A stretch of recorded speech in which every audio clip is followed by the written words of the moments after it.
সম্মানিত প্রিয় দ্বীনী ভাই বোনেরা, কত টাকা হলে আপনার উপর কুরবানি ওয়াজিব? যদি এই বিষয়টা আপনি না জানেন তাহলে আপনার মারাত্মক ক্ষতি হতে পারে। আপনার এমন ক্ষতি হতে পারে যেটা আগে কখনো হয় নাই। কেননা এই কুরবানি, আমাদের সামনে কুরবানি ঈদ। আমাদের আগে জানতে হবে কত টাকা হলে আপনার উপর কুরবানি ওয়াজিব, আপনাকে কুরবানি দিতে হবে। সম্মানিত প্রিয় দ্বীনী ভাই ও বোনেরা, আমরা সকলেই জানি কুরবানি ঈদের সময় কুরবানি দিতে হয়। আমরা সকলেই জানি, আমরা যারা কুরবানি দেই, আমরা সকলে কুরবানি দেই আল্লাহর রাস্তায়। কিন্তু অনেকেই জানে না যে কত টাকা হলে কুরবানি দেওয়া ওয়াজিব, কত টাকা হলে ওই ব্যক্তির উপর কুরবানি দেওয়া ওয়াজিব, সকলেই জানে না।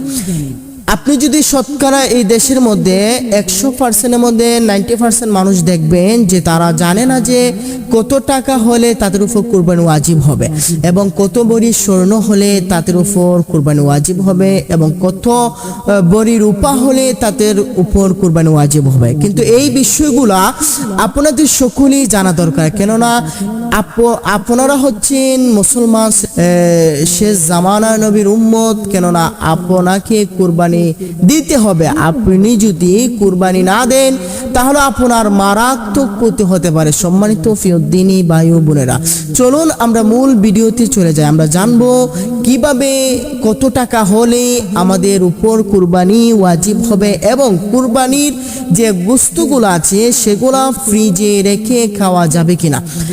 সম্মানিত প্রিয় দ্বীনী ভাই বোনেরা, আমরা জানবো যে ফ্রিজের মধ্যে কুরবানি গোশত রেখে খাওয়া যাবে কিনা, এবং আমরা জানবো যে কত টাকা পরিমাণ নিজের কাছে থাকলে নিজের উপর কুরবানি দেওয়া ওয়াজিব হবে।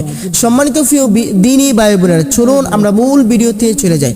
আসসালামু আলাইকুম ওয়া রাহমাতুল্লাহি ওয়া বারাকাতুহু। ইন্নাল হামদুলিল্লাহ ওয়া নুসাল্লি আলা রাসূলিল কারীম, আম্মা বা'দ, ফাউযু বিল্লাহি মিনাশ শাইতানির রাজীম, বিসমিল্লাহির রহমানির রহিম। সম্মানিত প্রিয় দ্বীনী ভাই বোনেরা, আপনারা অবশ্যই বুঝতে পারছেন যে আমি কোন বিষয়টা নিয়ে আজকে আলোচনা করতে যাচ্ছি। আমি আজকে যে বিষয়টা নিয়ে আলোচনা করব সেটা হচ্ছে কত টাকা হলে আপনার কাছে আপনার উপর কুরবানি দেওয়া ওয়াজিব হবে, এবং কত ভরি স্বর্ণ হলে আপনার উপর কুরবানি ওয়াজিব হবে, এবং কত ভরি রূপা হলে আপনার উপর কুরবানি ওয়াজিব হবে।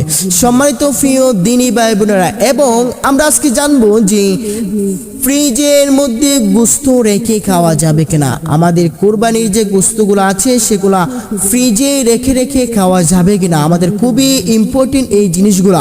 সম্মানিত প্রিয় দ্বীনী ভাই বোনেরা, চলুন আমরা মূল ভিডিওর মধ্যে চলে যাই। তার আগে একটা কথা বলে নেই, অবশ্যই আমাদের এই চ্যানেলটা সাবস্ক্রাইব করে রাখবেন এবং বেল আইকনটি বাজিয়ে রাখবেন। কেননা আমাদের নতুন নতুন ভিডিও এই চ্যানেলের মধ্যে আপলোড হয়। আমাদের মাসলা মাসাইল, নামাজের মাসালা, বিভিন্ন হাদিস, কোরআন এবং বিভিন্ন আমল সম্পর্কে আমাদের এই চ্যানেলে ভিডিও আপলোড হয়। সম্মানিত প্রিয় দ্বীনী ভাই বোনেরা, চলুন আমরা মূল ভিডিওতে চলে যাই। আমাদের সর্বপ্রথম যে জিনিসটা সেটা হচ্ছে কুরবানি কত টাকা হলে, কুরবানির কত টাকা হলে আমাদের উপর কুরবানি দেওয়া ওয়াজিব হবে।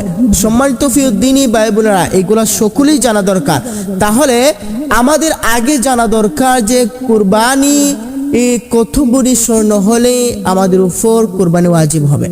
আমাদের প্রত্যেক মুসলমানের উপর যাদের কাছে 7.5 ভরি স্বর্ণ থাকবে তাদের উপর কুরবানি ওয়াজিব হবে। সম্মানিত প্রিয় দ্বীনী ভাই বোনেরা, আমি প্রথম নাম্বার যেটা বললাম সেটা হচ্ছে 7.5 ভরি স্বর্ণ যদি কোনো মানুষের কাছে থাকে তাহলে ওই মানুষের উপর কুরবানি দেওয়া ওয়াজিব হয়ে যাবে। সে যদি কুরবানি না দেয় তাহলে তার সে গুনাহগার হবে। সম্মানিত প্রিয় দ্বীনী ভাই বোনেরা, এখন স্বর্ণ বদলে যদি রূপা থাকে, রূপা আমরা যেটাকে বলি, এই রূপা যদি থাকে তাহলে রূপা কতখানি হলে আপনার উপর কুরবানি ওয়াজিব হবে, তাহলে চলুন আমরা সেটা জেনে নিই। আমাদের রূপা হচ্ছে 52.5 ভরি রূপা যদি কোনো মানুষের কাছে থাকে তাহলে ওই মানুষের উপর কুরবানি দেওয়া ওয়াজিব হয়ে যাবে। কেননা ওই ব্যক্তিকে কুরবানি দিতেই হবে। কুরবানি যদি ওই ব্যক্তি না দেয় তাহলে সে গুনাহগার হয়ে যাবে।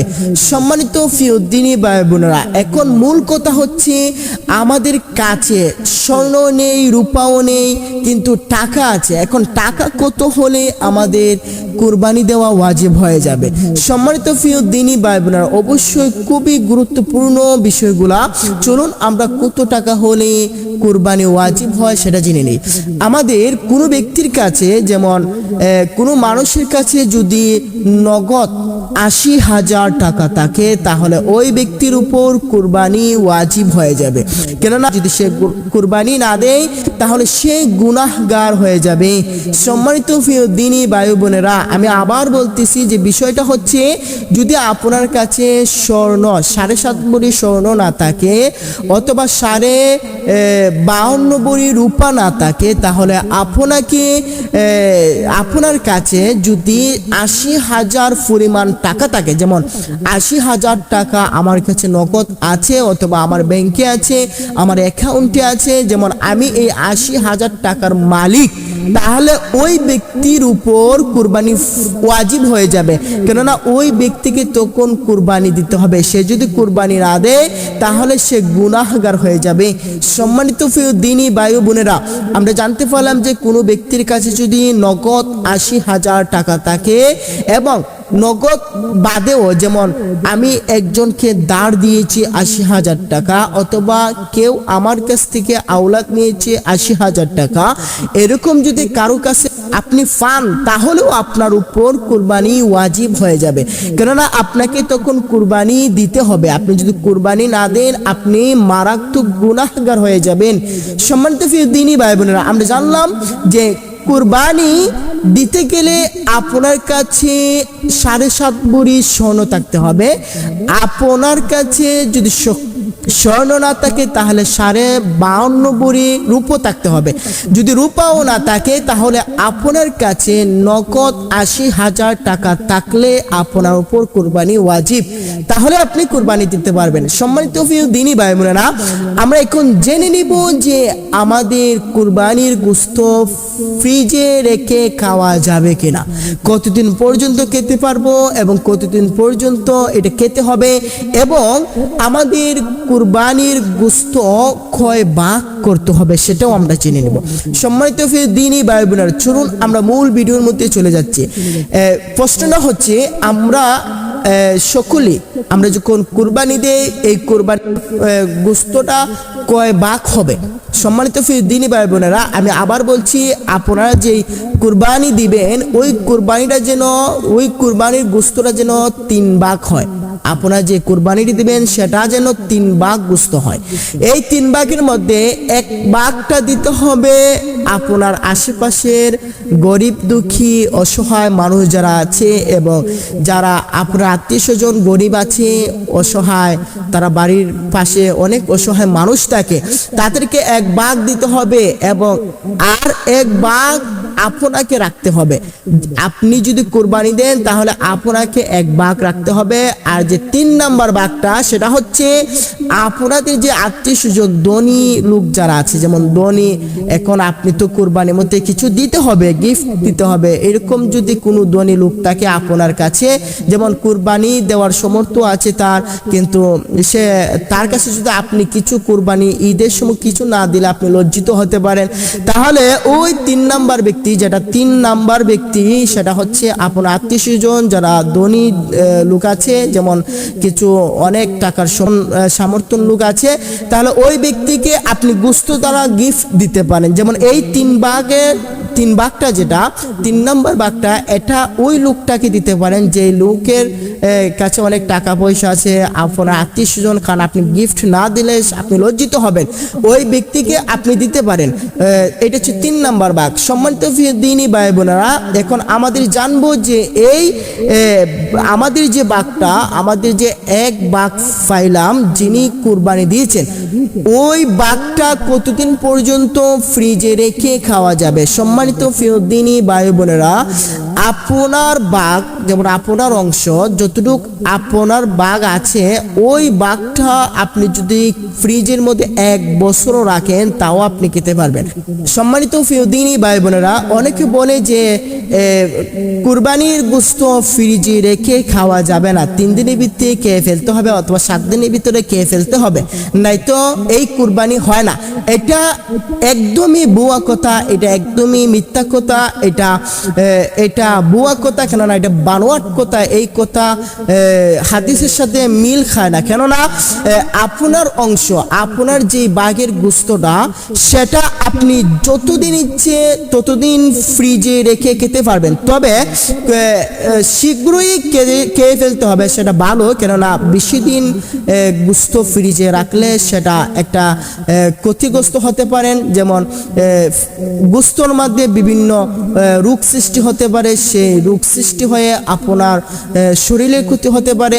তাই আমাদেরকে বেশি হতে যদি আমরা রাখি, হয়তো 1 সপ্তাহ 1 মাস এরকম গোশতগুলা থাকে, 2 মাস 3 মাস এরকম গোশতগুলা থাকে, তারপর এগুলো শেষ হয়ে যায়, এর ভিতরে আপনারা খেয়ে ফেলেন। সম্মানিত প্রিয় দিনী ভাই বোনেরা, এখন কথা হচ্ছে আপনি কি ফ্রিজে গোশত রেখে খেতে পারবেন কিনা।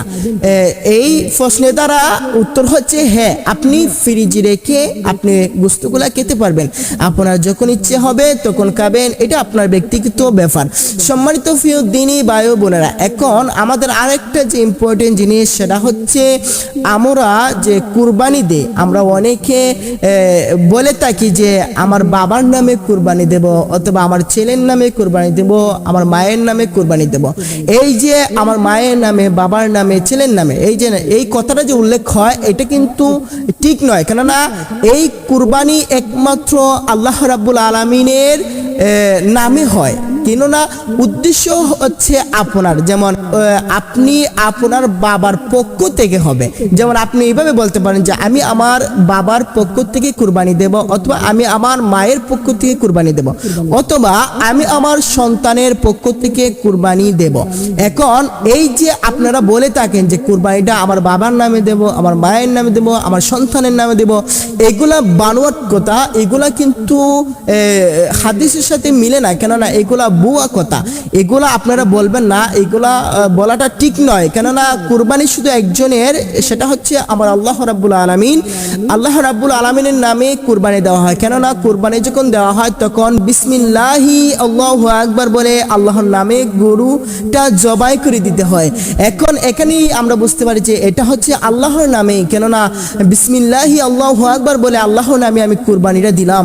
কিন্তু আপনারা এমন কথা বলবেন না যেই কথা দ্বারা আল্লাহর রাসূল আল্লাহ অসন্তুষ্ট হন, এমন কথা বলে আপনারা দুনিয়ার জমিনে কুরবানি দিবেন না, কেননা আল্লাহর নামে কুরবানি দিবেন। তবে এটা আপনি বলতে পারেন যে আমি আমার বাবার পক্ষ থেকে দেব, আমার মায়ের পক্ষ থেকে দেব, অথবা আমার নিজের পক্ষ থেকে দেব, অথবা আমার সন্তানের পক্ষ থেকে দেব।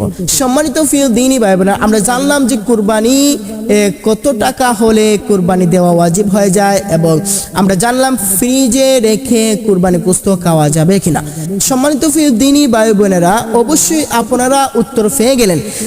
আপনাদের যদি আমাদের এই ভিডিওটা ভালো লাগে, অবশ্যই একটা লাইক, একটা কমেন্ট করে জানিয়ে দেবেন আপনাদের কেমন লাগছে। অবশ্যই আমাদেরকে সাপোর্ট করবেন, বেশি বেশি করে এই ভিডিওগুলা আপনাদের বন্ধুদের কাছে শেয়ার করে দেবেন, কেননা আপনার এই ভিডিও দ্বারা একজন উপকৃত হলে আপনি একজন লাভবান হবেন। কেননা আপনার দ্বারা যদি একটা মানুষ নিজেকে পরিবর্তন করতে পারে এবং নিজেকে যদি শুধরিয়ে নিতে পারে, তাহলে এখানে আপনি একটা আমল করেছেন, এই আমল দ্বারা হয়তো আল্লাহ রাব্বুল আলামিন আপনাকে কবুল করবে। হয়তো এই আমল দ্বারা এমনও হতে পারে আল্লাহ রাব্বুল আলামিন আপনাকে জান্নাতও দান করতে পারেন। সম্মানিত প্রিয় দিনী ভাই বোনেরা, অবশ্যই ভালো থাকবেন, সুস্থ থাকবেন। আসসালামু আলাইকুম ওয়া রাহমাতুল্লাহি ওয়া বারাকাতুহু।